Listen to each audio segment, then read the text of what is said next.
stories to keep an eye on as well. Now, US President Joe Biden has signed into law measures to provide crucial aid to Israel, Ukraine, and Taiwan. The approval concludes a 6-month saga of intense political debates in Capitol Hill. Biden expressed relief, stating, "We rose to the moment. The law allocates approximately $60 billion for Ukraine, $26 billion for Israel, and $8 billion for security in Taiwan and the Indo-Pacific." Well, now remember, this bill has been signed amid rising protests against Israel across US colleges. Demonstrators demand an end to civilian casualties in Gaza, and the unrest follows recent mass arrests at the East Coast universities, reflecting growing discontent in the US. Tensions have peaked as police made arrests, citing concerns over academic freedom and student safety.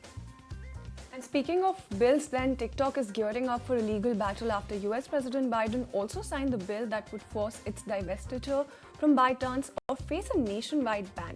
The social media giant was to challenge what it deems an unconstitutional law in court. With over 7 million businesses and 170 million users at stake, TikTok's CEO called the enactment a disappointing moment and reaffirmed the company's determination to fight back. Well, let's talk about some US earnings then. And Meta has reported better than expected first quarter results, but the stock has still plummeted 16% in extended trading due to a light revenue forecast for the upcoming quarter. While headcount declined by 10% from last year, the net income more than doubled to more than $12 billion. CEO Mark Zuckerberg addressed concerns about investments in AI and emerging technologies, stating optimism about their future monetization potential. Meanwhile, IBM is set to acquire HashiCorp in a hefty $6.4 billion deal despite reporting another revenue miss for the first quarter. While IBM's bottom line exceeded expectations, its revenue fell short. The acquisition aims to bolster IBM's hybrid cloud offerings with plans to deploy AI assistants to its consultants. However, IBM shares dipped 9% in extended trading following the announcement.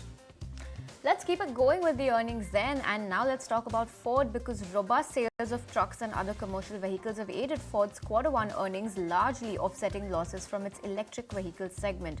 The company has maintained its 2024 earnings guidance of EBIT between $10 billion and $12 billion.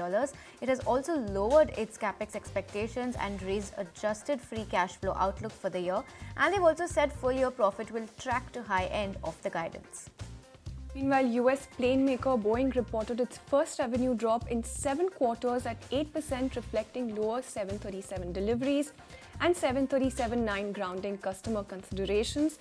However, it surpassed the analyst estimates, which was lowered after a January mid-air blowout of a door plug. The company also said that they expect to see an inline delivery for the month of April. And China's economic outlook for 2024 has been revised upwards to 4.8%, fueled by a robust start to the year.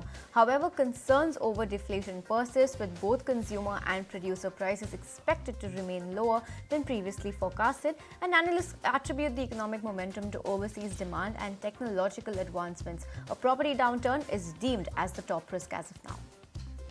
All right. If you like this video, then like, share and subscribe to ET Now.